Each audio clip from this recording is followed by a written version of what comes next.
Hey guys, I'm Brogan. Today in this video, we are going to be diving into this Gauntlet Legend themed 4-player classic arcade cabinet from Retro-Cade. This is a 50-inch display right here, 50-inch 4K display on here. We've got 4-button configuration across the entire control deck, but let's take a full tour of what this actually offers internally as well as externally. So taking a look at the control deck here, we can see that blue is player 1, red is player 2, yellow is player 3, and green is player 4. So player 1 and player 2 have a 10-button configuration, 8 in terms of X, Y, A, B, R, B, L, B, RT, and LT, and then we have our start and our coin buttons. Now for player 3 and player 4, you're going to see that we have an A, B, X, and Y configuration, plus RB and LB, and then start and coin as well, making up an 8-button total configuration. So different configurations for the different players here. Player 1 and player 2 having obviously the most buttons. In the middle of the control deck here, we have a trackball, which is not going to be standard on a 4-player classic, but you can upgrade it. And that's the cool thing about Retro-Cade. You can always make your upgrades on here, so you're able to customize exactly what you want. And you can do that with the buttons as well as the joysticks here. So you can get either Sanwa or IL standard joysticks, whatever you're looking for, whatever sort of configuration you want. These are actually a little bit lower profile than some of the other options out there. I like that, especially for my kids. I find that they enjoy it a lot better, especially my 4-year-old who just has a lot more luck with these joysticks as opposed to some of those taller options. In terms of the buttons here, we have the Suzo hat buttons, which I'm a big fan of. They definitely work really well. There's no binds, they're not overly clicky. They're just that happy medium that I really enjoy. Now, if you take a look at the top of our control deck, you'll notice that we have a bunch of white buttons up here. So we have select, we have exit, we have left click, we have right click. And the cool thing about that left click and right click is we can use the trackball as our mouse, and then we use the left and right click to navigate our way through different settings, to do different searches, lots of different options there. We also on the other side have our search button. That's great for searching for individual titles rather than combing through and casually navigating your way through collections looking for the titles you're looking for. We also have our volume control buttons over here, so we can go do volume down, we can do volume up. That's great because with emulation, your volume levels are going to be all over the place, right? We have Atari games, we have classic arcade games, we have home console games from decades later. The volume is going to be different for each of those emulators and each of those games. So you may find that you want to, raise some volumes on certain games, lower some, and to be able to do that externally is definitely a major advantage. Now we also have the pause button all the way at the end. Pause is going to be exactly as it says, a way to pause your game. So if you're in the middle of Gauntlet Legends, for example, we're on the Gauntlet Legends themed arcade cabinet, that's my favorite game. If I'm in the middle of that and I want to run to the bathroom, or it's time to take a break for a little while, I'll just hit the pause and it's going to freeze the game right then and there, so I can just go ahead and resume it at my leisure later on by just simply hitting that pause button once again. That's going to unfreeze everything and give you the ability to dive right back in exactly where you left off. So love the layout of the control deck here, but take a look at the graphics here. I'm going to show you guys what the original graphics look like on this arcade cabinet, and Retro-Cade was able to duplicate all of that and actually do the cutouts and everything to where it looks incredible. I mean, it looks on point. It looks exactly as it did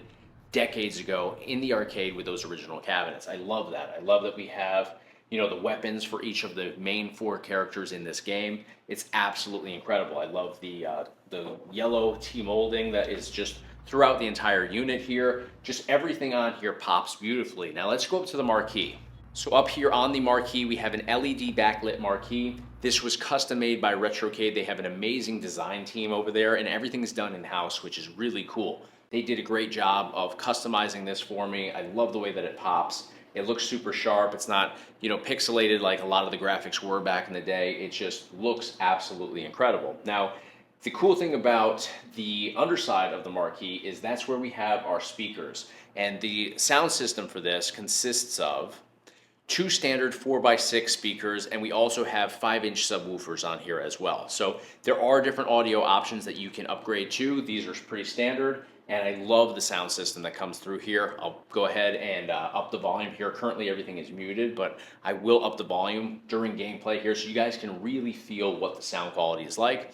Over here next to that right speaker though is our power button. That's going to be how we actually power on the entire unit. So very easily accessible. You don't have to go to the back side of your cabinet. You don't have to do anything back there to fire everything up. Literally just hit that button right there and you're able to fire everything up effortlessly. So the other thing is, because the 50-inch 4K display right here is actually a TV, inside here we have a little compartment under the control deck where we have storage. Inside here I have my remote. So this is a Roku remote for a Roku 4K display.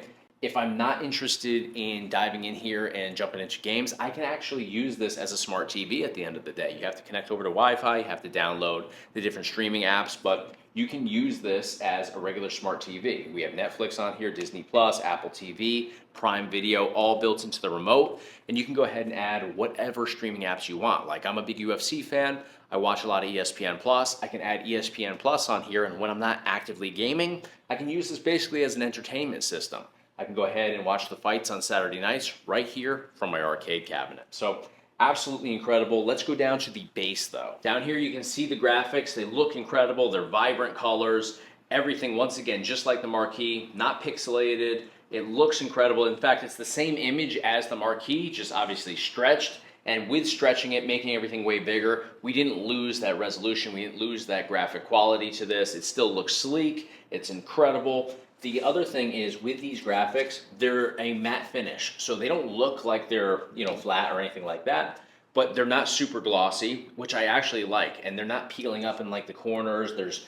We don't have that laminate over the top that oftentimes, kind of delaminates and starts to ripple and stuff like that. I mean, the way that they do their graphics is just top notch on Retro-Cade cabinets. And we can see that same quality on the side art as well. I mean, just look at how incredible this is. I love the characters on here. This instantly transports me back to 1998 in the local arcade, enjoying this when it first rolled out. The T-molding right on the edge looks incredible as well.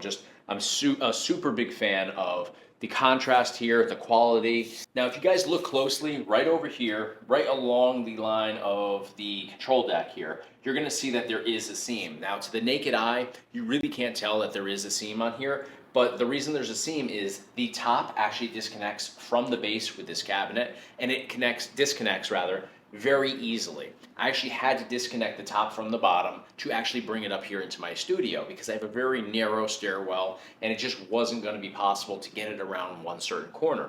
So I was able to disconnect the top from the bottom. It only has a few lags that connect everything together. It was super easy to do, and it took me a fraction of the time to disassemble everything, walk it up here. I actually walked everything up here myself. It's not that heavy. So no matter what sort of environment you're going to be putting your arcade cabinet in, you just know that you can disconnect everything and you can get it into the room that you want it in effortlessly. It really isn't a big deal at all. And that seam is not noticeable to the naked eye. I mean, they did a great job of getting that graphic lined up perfectly. It's not askew, it's not off by any means. We have that obviously on both sides as well. So let's take a look at the back side of our unit now. So here we are now on the back side of our 4-player classic. I removed the 2 panels. There's an upper panel that covers everything up here and encloses everything. There's a lower as well. So I removed those so we can see everything very well. Now I will say it is a little bit dusty back here. They could have dusted everything off and gotten rid of all of that, but it's dusty, not a big deal though. Everything's covered from the back to the front, so nothing's getting behind the screen or anything like that. But definitely got some sawdust back here from when they used the CNC machine to make all the cuts and all that. So if you want to move your display or anything like that, you have 2 screws on the back side. You can loosen, you can elevate it, you can lower it down, whatever you need to do. If it in transit gets banged around or things aren't quite level, you can make all those adjustments. If you want to take the brackets out, you can do that. Not that you would ever want to do that, but if you had to for repair purposes or servicing, you can access everything quite well. We have the lights here for the backlit LED here and here. All the wiring goes down to the PC down there at the bottom. Now, you can get this with a PC, you can get this without a PC. You can add your own PC if you have a gaming PC that you prefer. That may be the better way to go, all up to you. The last arcade cabinet I got from Retro-Cade, I actually said don't include a PC because I wanted to put my own PC in there. I wanted to do my own build for it, and I did, and I had a great great time doing that. It's very fun to be able to create the experience that you want if you know how to do that. If you don't, you may want to go with a plug and play option, and Retro-Cade does offer plug and play options as well. So what I have in here is one of those options that they have gone ahead and installed for me. They wired everything up. I actually removed the straps on here that secure it in place just because I wanted to access everything myself and just kind of poke around there a little bit just to get better acquainted with everything. Now, in terms of the PC that is installed within here, I went with one of the options that Retro-Cade provides. It's an Arcade One 2 terabyte system. They have a 2 terabyte system, and then they have a 20 terabyte system, which is obviously much more involved. It's got a lot more to offer. This is going to have what I'm looking for, classic arcade through some of those early home console collections. This is a small form factor PC. It's got integrated Intel graphics, and it's an Intel i5 processor, so it's not a super beefed up system by any means, but it's going to be more than enough for what I'm looking to enjoy. So let's fire this up. Let's comb through some of the collections that this offers and dive into some gameplay to see what the experience is like. All right, guys, I'm going to take you on a quick tour through the entire setup here. Again, this is the 2 terabyte setup that I got with my Retro-Cade cabinet. So it's going to depend on what you put in here. You can get a PC, you can get a 2 terabyte, you can get a 20 terabyte, or you can get no terabyte, which is what I did the first time around with Retro-Cade. So currently we're highlighting the classic arcade collection, and I'm noticing there's no game count on here, so I can't really tell you how many games are included, but I believe it's right around 15 to 20,000 if I'm not mistaken. So we've got MAME Vector on here. We've got 4-player games, which is kind of cool way to find games that just offer the 4-player experience across the board. If we keep scrolling down, we have Fightcade, we have Cade, we have Capcom Systems 1, 2, and 3. And as you highlight each one, it's going to pull up the whole screen here in a big way with some video previews. If we jump into the actual collection, we'll go down to, so Capcom System 2's here, 3's here. If we go down to like Daphne, for example, we want to go in here, you're going to find like Space Ace, you're going to find Dragon's Lair, obviously. But if we hit the start button, we can jump into this actual collection, and it's going to do the same thing. It's going to give us the wheel over here. It only populates in very briefly. So if you want to scroll through here, you can find the title like Space Ace is right here. It's going to pull up a full screen video preview with some graphics on here. Very cool. Definitely like that. Tells you when it was released, who released it, and of course the title once again. So we're going to hit the exit button here to back out. We'll keep it moving. We have Zinc, we have gun games using the Sinden light gun, and we do have those USB ports on the front of the cabinet, so you can easily, add your Sinden light gun if you wanted to. Now let's go in here and just take a peek inside the light gun games, for example. So we'll hit the start button again, and you can see we've got Alien 3 the gun, we've got Area 51 down here. And again, it pulls everything up very nicely in here. Area 51 with Maximum Force, which is really cool, that dual arcade cabinet. We've got Beast Busters, we've got Behind Enemy Lines, Big Buck Hunter, classic game right there. The older version, which is one of the better ones in my opinion. So we've got the Call of the Wild from 2006. So you've got some of those more advanced graphic versions as well, not just the old school stuff that's a little bit more pixelated. So we got Carnival, which is a cool one right here. Love Carnival. Remember those old shotguns that you used to have for that original cabinet. We've got Confidential Mission. So lots of cool stuff in here. We're going to exit out of this collection though. I want to keep it moving. I don't want to focus too much on what the build has to offer because not everybody's going to get that same build. But we got racing games. You got a Thomas Wave here. Lots of great stuff. Open Bore was always cool. We got some Microsoft Windows games, some run and gun games. We've got PopCap here. We've got Scum VM even. Scum VM has some really cool games like The Curse of Monkey Island. We've got, I believe the Indiana Jones games are in there. We've got some slot machine games, which is cool if you want to gamble without losing any money. Cool. Arcade music, Trivia Challenger. We have the jukebox over here as well, which is cool. We've got Kodi in here if you want to use Kodi. Magazines, which is a cool way to go in and kind of comb through some old classic gaming magazines. Vintage commercials even. So they've added some really cool retro-inspired things. We've got Amstrad GX4000. We've got Atari 2600. We've got Atari 5200 over here. 7800. 8-bit, ST. We've got Jaguar Lynx, WonderSwan Color, Retro-Cade, Intellivision, ColecoVision, Odyssey 2, Commodore 64, Amiga CD32. We've got computer links. We've got Apple II. We've got Apple II GS. We've got Game Pocket Computer, Super Cassette Vision. I mean, a little bit of everything in here.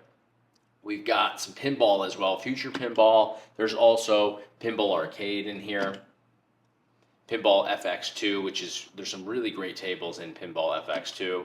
PCFX, PC Engine CD-ROM, Super Graphics, TurboGrafx 16, TurboGrafx CD, Game & Watch, Game Boy, Super Game Boy Color, Game Boy Advance, Pokemon Mini, Nintendo DS, Nintendo Entertainment System, Super Nintendo CD, Virtual Boy, Nintendo 64, Nintendo 64 DD. We have the N64 disk drive in here as well. Remember that one? Not too many games for that, but it's pretty cool. Family computer, we've got family computer disk system in here. We've got Satellaview, we've got Nintendo Super Famicom, we've got Sufami Turbo, Sega 32X, Sega CD, Dreamcast, Game Gear, we've got Genesis, we've got Master System in here. We've got Sega Model 2, Sega Model 3, you can play your Star Wars arcade, there it is right there.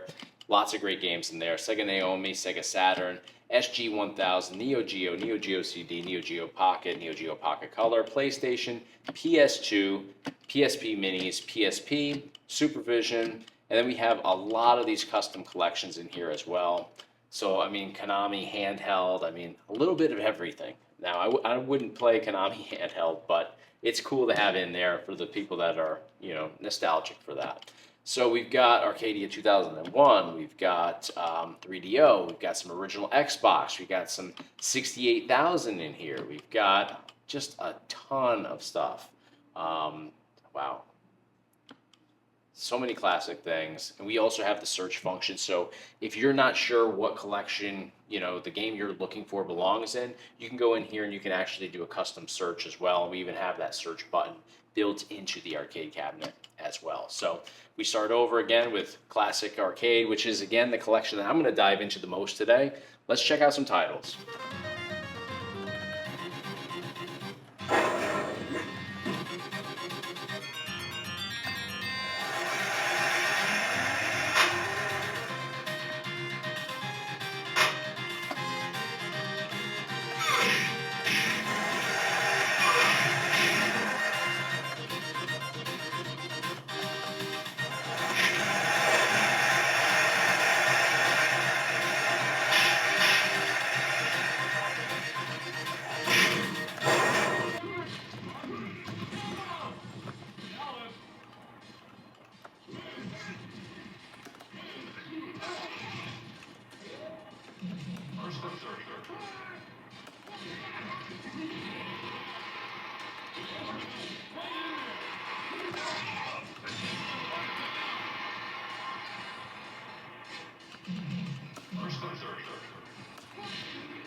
All right, guys, absolutely love what Retro-Cade has put together for me with the 4-player classic. I love that you can customize your experience. So when you go to their website, you can actually customize what you want included. I wanted a trackball. My kids especially love Golden Tee. I'm blown away that they love that game so much, but they do. They love playing trackball games. So I had to have a trackball. Love that they were able to incorporate that into the mix for me. You can add and remove different things on their website that you want in or out of your experience. And I love the Gauntlet Legends theme. They were able to take that classic arcade cabinet and just bring it into 2025 with their model here. It just looks incredible, especially that control deck, the way that everything pops off of there. And then we designed the marquee. I kind of gave them some direction as to what I was looking for on the marquee. I wanted the characters on there. I didn't want it to just say Gauntlet Legends across there. So they were able to make all that happen for me as well. The bright yellow T molding looks incredible.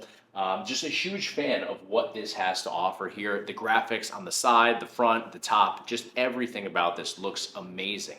I love the Arcade One 2 terabyte setup as well. It's got a little bit of everything, whether you're looking for home console games that you want to add into your arcade cabinet, you can do that. We also have those USB ports on the front of the cabinet as well, so you can easily connect over wired controllers or wireless controllers via USB dongle. So it just has something for everybody, but the 4K 50-inch screen on here is just an immaculate display. I also love, of course, the fact that we can go in and use that Roku remote to add streaming apps, to be able to use a wide range of other entertainment options here when we're not actively gaming. So huge shout out to Retro-Cade for making this happen for me. Now this unit, as you see, is about $3,500, just to give you an idea on price point. The 4-player classics, though, start around $2,500. Obviously, I did do some upgrades. I included the PC with all the games plug and play. I also added the trackball in here. So prices do vary based on what you want added or removed. So keep that in mind, but starting price for the 4-player classics are right around $2,500 and they go up from there. So hit me up in the comments. Let me know what you guys thought of this Retro-Cade 4-player classic, and let me know what classic arcade cabinet you would like to make in 2025. Thanks for watching, guys. See you on the next one.